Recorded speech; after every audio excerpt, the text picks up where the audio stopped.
Against U.S. meddling. This didn't start under Trump.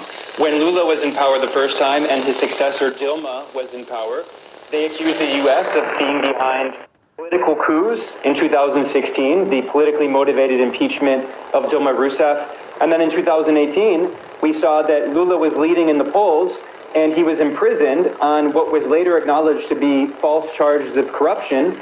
The Supreme Court of Brazil later cleared his record entirely, and the UN Human Rights Committee investigated and said that his civil rights had been violated, that it was a politically motivated case.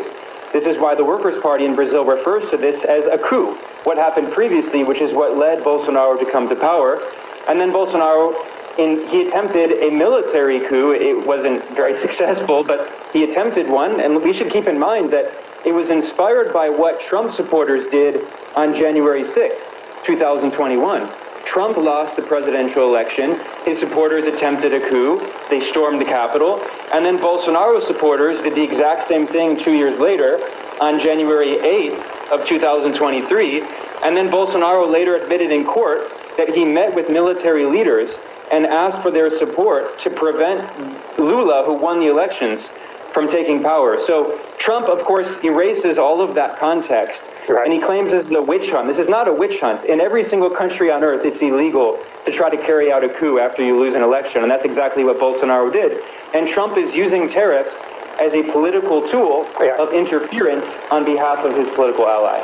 Paulo, I want you to pick up on that as well, because Bolsonaro has been vocal, even though considering his position. And he said if he had the ability just to sit down and talk with Donald Trump, that they would be able to work this out. There seems like there's a whole lot wrong with what he's saying right there. Yeah, actually it is.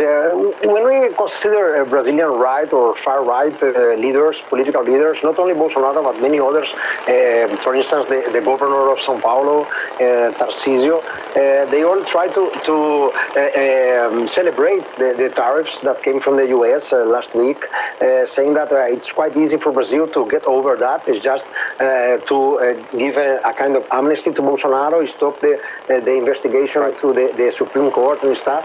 So what we are witnessing here in Brazil is the far-right leaders here, Bolsonaro, the most important one, but many others, trying to coordinate their actions with President Donald Trump, pushed maybe by the son of Bolsonaro that's leaving the U.S.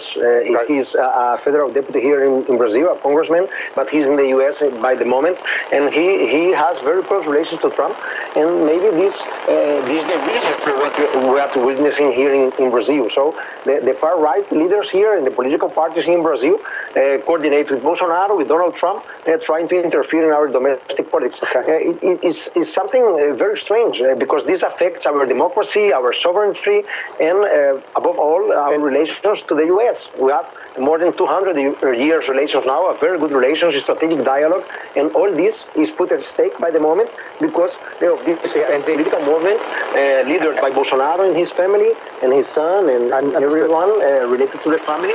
They want to stop the investigations and the move of the justice, the Supreme Court, in order to maybe get Bolsonaro to trial because of the 8th January 2023 coup attempt here. So it's something that we have to bear in mind. It's quite bizarre related to the U.S.-Brazil relations. Okay, I'm going to move on now. We've talked about Brazil quite a bit. Ottaviano, if I can talk to you a bit about Colombia and what is going on in that nation. As we've heard in this program, there is a history, of course, of the United States meddling in Latin American affairs, and their allegations are out there now. The Trump administration recalling its top diplomat after President Petro alleged that a U.S.-linked coup plot involving his foreign minister. Talk a bit more about that, and also the tensions that have been brewing about BRICS. The fact of the matter is that, of course, as you aptly described in the beginning, Colombia.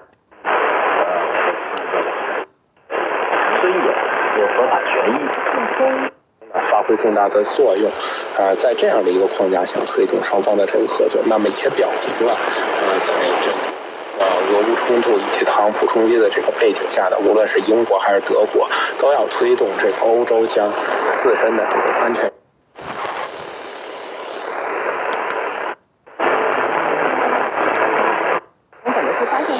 为了以后。后来一想到这个，他的兴趣想查查。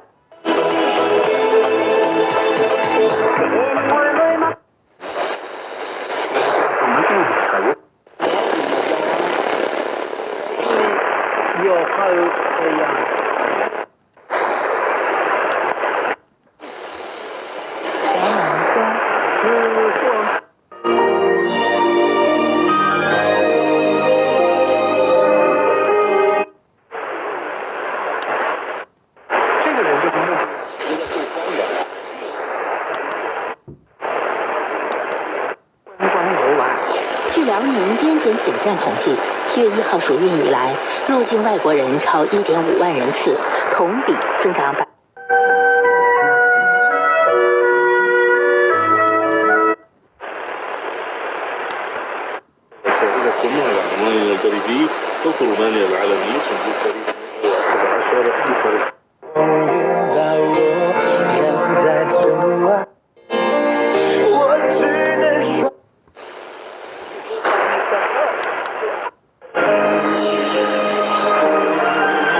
The fact of the matter is an economic partnership, and the bear fruits more visibly are the new World Bank and the arrangement of sharing currencies and so on. And apparently, Colombia wants to join this.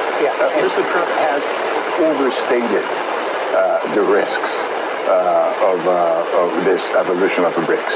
I kind of want to continue to talk about the conflict between these two nations, but Michael, turning to you, let's talk a bit about Colombia's history, because there's another challenge, for lack of a better word, facing the country right now with the Trump administration potentially decertifying the country in its fight against